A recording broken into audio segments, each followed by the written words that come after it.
নমস্কার বন্ধুরা, আমি অভিজিৎ। আর আজকে আমি চলে এসেছি নরেন্দ্রপুরে এলআইসি মোড়ে বেশ কিছু মাস আগে একখানা প্রজেক্ট করা হয়েছিল, কমার্শিয়াল প্রজেক্ট। অ্যাকচুয়ালি এটা ছিল একখানা ফোর হুইলার শোরুমের ডেকোরেশনের কাজ। তো আজকে আমি আপনাদেরকে এই শোরুমটা পুরোটাই ঘুরে দেখাবো যে কি কি ডেকোরেশন হয়েছে এবং ডেকোরেশন করার পর শোরুমটা কেমন দেখতে লাগছে, তার ইনসাইড এবং আউটসাইড দুটোই। তো চলুন ভিডিওটা শুরু করা যাক। এটাই হচ্ছে ফার্স্ট ফ্লোরটা, যেখানে এনাদের অফিস রয়েছে। তো আমি একদম এন্ট্রান্সের মুখে রয়েছি। আমার ব্যাক সাইডের বাথরুম রয়েছে আর প্যান্ট্রি, এখান থেকে এন্ট্রান্স। একটু ভুল বলেছি, প্যান্ট্রিটা এখানে রয়েছে,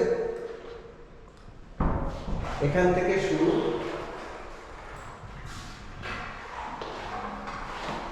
এটা প্যাসেজ এরিয়ার লাইটগুলো এখানে রয়েছে।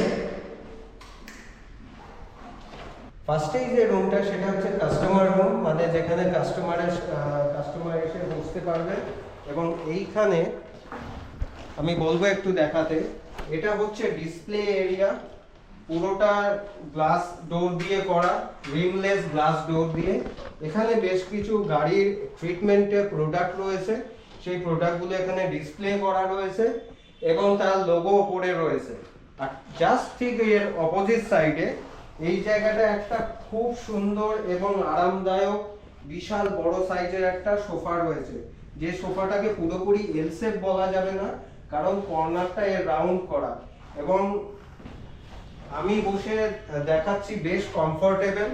এবং এর সামনে খুব ছোট্ট এবং খুব সুন্দর একখানা সেন্টার টেবিল রয়েছে, যেই টেবিলটার উপরে এই যে মেটেরিয়ালটা, এটা আর্টিফিশিয়াল গ্রানাইট, এই মেটেরিয়াল দিয়ে এখানে প্লেস করা হয়েছে।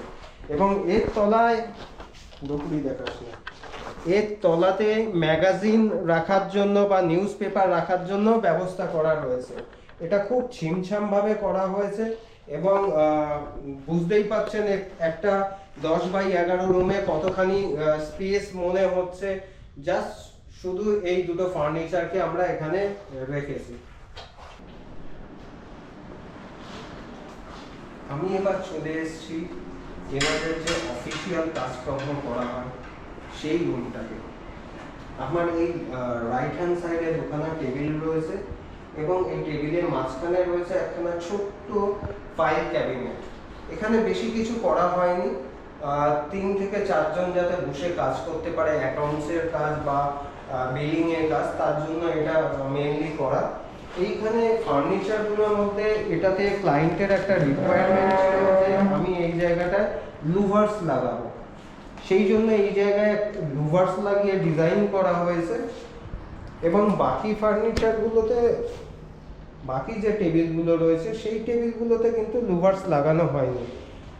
এটা অ্যাকচুয়ালি যাকে দেখালাম, মানে অয়ন যে রয়েছে, সে এই টেবিলটা ব্যবহার করবে বলে তার স্পেশাল চয়েসে এই জিনিসটা করা হয়েছে। এবং এগুলোর মধ্যে কিন্তু হিডেন লাইটও রয়েছে, সেই লাইটও জ্বালানো যাবে। অয়নের স্পেশাল রিকোয়েস্টে এই টেবিলটাতে আরো একটা জিনিস করা হয়েছে, যে জিনিসটা অন্য টেবিলের মধ্যে নেই। এটা যেমন এখান থেকে একখানা স্ল্যান্টিং রয়েছে, এই সাইড থেকেও কিন্তু একটু কার্ভ রয়েছে, যেটা খুব সূক্ষ্মভাবে দেখলে আপনারা বুঝতে পারবেন। এটা কিন্তু বাকি যে নর্মাল টেবিলগুলো রয়েছে তার মতো নয়। আমি এখন রয়েছি রুমটার মিডিলে।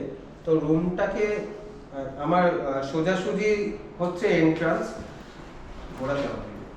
সোজাসুজি হচ্ছে মানে আমার জাস্ট অপোজিট সাইডে এন্ট্রান্স। আমার রাইট হ্যান্ড সাইডে এই জায়গাটা হচ্ছে রিসেপশন টেবিল। এই জায়গায় ওয়ার্কিং টেবিল একখানা রয়েছে, আর এই জায়গায় যেটা বলছিলাম এটা হচ্ছে অয়নের টেবিল। এবং এই 3টে টেবিলের জন্য যে ফাইলগুলো, সেই ফাইলগুলো স্টোর করার জন্য মাঝখানে একখানা ফাইল ক্যাবিনেট রয়েছে। আমরা কোনো কিছু হ্যাঙ্গিং করিনি বা সাইড থেকে আর কোনো টেবিল বা সেক্রেটারি টেবিল যেটা বলে, বা সেক্রেটারি টেবিলের পাশে যে জিনিসটা থাকে ফাইল স্টোরেজ, সেই জিনিসগুলো এই টেবিলের সাথে দিইনি। কেন দিইনি? যাতে এই জায়গাটার মধ্যে ছোট রুম, এর মধ্যে যাতে তিনটে টেবিল দেওয়ার পরেও স্পেসটাকে অ্যাকোমোডেট করা যায় এবং স্পেসিয়াস মনে হয়। কাজ করতে করতে যারা কাজ করবে তাদের একঘেয়ে যাতে না লাগে, সেই জন্য এখানে ফার্নিচার অনেক কমানো হয়েছে। তো এবার চলুন বেরিয়ে যাই। এবার যে রুমটাতে যাব সেটাই হচ্ছে মডার্ন ইন্টেরিয়ার বা মডার্ন ডিজাইনে করা, এবং সেখানেই আপনি দেখতে পাবেন যে লাইটে প্রচুর রকম কাজ রয়েছে। তো চলুন সেই রুমটায় যাই এবং দেখি কি কি কাজ করা হয়েছে। কেটে দিই।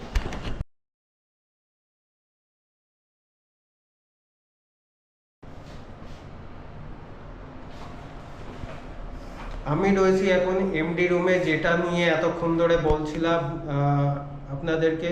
তো আমি এখানে একটা অ্যাম্বিয়েন্স লাইট আর মন্দিরের লাইটটা জ্বালানো রয়েছে। এবার আমি বলবো যে লাইট জ্বালাতে, এবং এখানে কি টাইপের মডার্ন ডেকোরেশন বা মডার্ন লাইটিং ব্যবহার করা হয়েছে আপনারা দেখুন।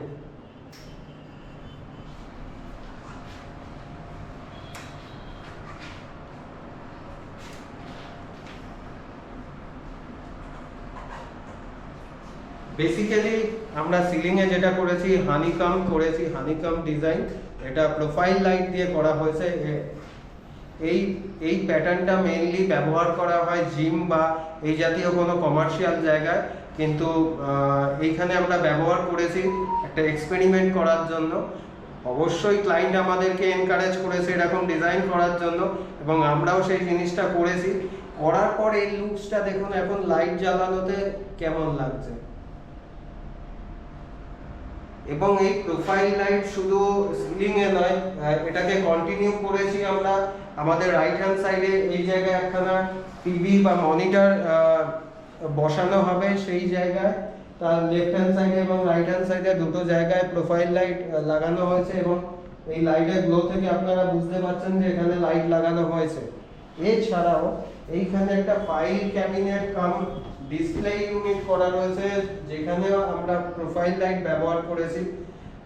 এখন এখন এই জিনিসটা খুব বেশি ব্যবহার হচ্ছে এবং এটা দেখতেও খুব ভালো লাগে।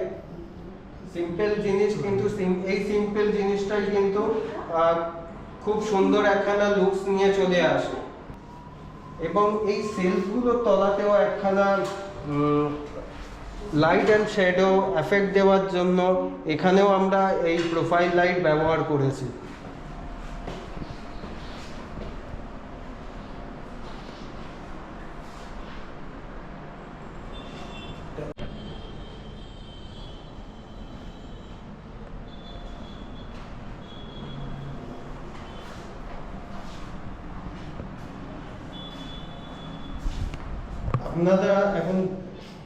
আপনারা দেখলেন যে এমডি রুমে যে টেবিলটা, সেই টেবিলটার কর্নারটাকে কার্ভ করা হয়েছে এবং ফ্রন্টের দিকে একটা কার্ভ ডিজাইন করা হয়েছে।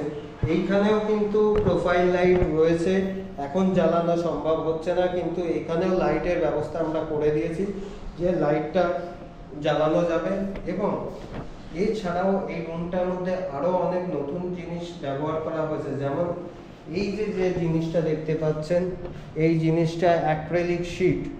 এই অ্যাক্রিলিক শীট দিয়ে এটাকে কভার করা হয়েছে, এবং এই যে জিনিসগুলো এগুলো টি প্রোফাইল আমরা ব্যবহার করেছি। যেহেতু এই অ্যাক্রিলিক শীটটা গোল্ডেন কালার রয়েছে, সেহেতু আমরা সেটাকে ম্যাচ করার জন্য টি প্রোফাইল ব্যবহার করেছি গোল্ডেন কালারে। টি প্রোফাইলটা ব্যবহার করা হয়েছে কারণ এই শীটগুলো তো 2 ফিট বা 3 ফিট বা 4 ফিট এর থেকে বড় হয় না। যেখানে যেখানে কাটিং হয়েছে সেই জায়গাগুলোতে আমরা এই শীটগুলো টি প্রোফাইল লাগিয়েছি, যাতে সেই এজগুলোকে হাইট করা যায়। আপনারা দেখতে পাচ্ছেন আমি রয়েছি এখন এমডি টেবিলের ব্যাক সাইডে, মানে পিছন দিকটা। এখানে কেন রয়েছি? এখানেও আমরা একটা নতুন জিনিস ব্যবহার করেছি, সেই জিনিসটা বর্তমানে খুব চলছে। আমরা এই জিনিস দিয়ে কাজ করছি, মেইনলি প্যানেলিং করার জন্য কাজ করছি। আমি দেখাচ্ছি জিনিসটা কি। তার আগে বলি, ওনাদের লোগো এটা এবং এটা ওনাদের ট্যাগলাইন। এই দুটো ওনারা দিয়েছিলেন যে এই দুটো আমরা আমাদের ব্যাক সাইডে ওয়ালে লাগাবো। তো ব্যাক সাইডে ওয়ালে কিসের ওপর লাগাবো সেই জিনিসটা ছিল আমাদের কাছে একটা চিন্তার বিষয় বা আমাদের কাছে একটা চ্যালেঞ্জ। আমরা প্ল্যান করেছিলাম তখন থেকে যে এটাকে আমরা লুভার্সের ওপর ফিট করব। লুভার্স আপনারা যেগুলো দেখেছেন সেগুলো এক টাইপের, এটা কিছুটা আলাদা। আপনারা দেখেছেন পুরোপুরি এরম সাইজের, মানে 1 ইঞ্চি বা 1.25 ইঞ্চির কোনো উডের মতো ওপর থেকে নিচ অবধি থাকে, কিন্তু এটা একটু ডিফারেন্ট টাইপের ডিজাইন রয়েছে এবং এই ডিজাইনটা অনেকটা স্মুথ আইসোদি। তো আমরা এই জিনিসটা এইখানে প্লেস করেছি এই ওয়ালটাকে হাইলাইট করার জন্য, এবং যেহেতু এইখানে ফার্নিচারগুলো লাইট এবং ডার্ক কালারের উডেন টেক্সচারের মধ্যে রয়েছে, সেহেতু আমরা এই জায়গাটায় লাইট কালারের টেক্সচারটাকেই নিয়েছি, উডেন টেক্সচারটাকেই নিয়েছি এই ওয়ালটাকে হাইলাইট করার জন্য। এই যে এই জায়গাটা আপ রয়েছে, এই জায়গাটা মেইনলি একটা পিলার, এই পিলারটাকেও আমরা এই লুভার্স দিয়ে কভার করেছি। এটা ইনস্টল করার জন্য কিন্তু আমরা কোনো উডেন প্যানেল করিনি, মানে ওয়ালের উপর ডাইরেক্ট এটাকে স্ক্রু এবং এর ফিটিংস রয়েছে, এই ফিটিংস দিয়ে ইনস্টল করা যায় এবং এটা সত্যি ইজি টু ইনস্টল প্রোডাক্ট। তো আমাদের এই জিনিসটা ইনস্টল করতে সেরকম এক্সপার্ট কোনো আমাদের লেবার বা মিস্ত্রিকে আমরা হায়ার করিনি, আমাদের ফার্নিচার যারা তৈরি করে তারাই এই জিনিসটা করতে পেরেছে। আপনারা এই প্রতিবেদনের মাধ্যমে দেখতে পেলেন আমরা যে কমার্শিয়াল কাজটা করেছিলাম তার ডেকোরেশন কেমন হয়েছিল এবং কি কি মেটেরিয়াল ব্যবহার করেছিলাম। ভিডিওটা যদি ভালো লেগে থাকে তাহলে অবশ্যই কমেন্ট করবেন, লাইক করবেন এবং শেয়ার করবেন। যদি চ্যানেলে নতুন হয়ে থাকেন তাহলে চ্যানেলটিকে সাবস্ক্রাইব করে দেবেন এবং পাশে বেল আইকনটা প্রেস করে দেবেন, যাতে এই ধরনের ভিডিও যখনই আপলোড হয় আপনাদের কাছে সরাসরি চলে আসে। দেখা হচ্ছে আগামী ভিডিওতে। ততদিন ভালো থাকুন, সুস্থ থাকুন এবং চ্যানেলের সঙ্গে থাকুন।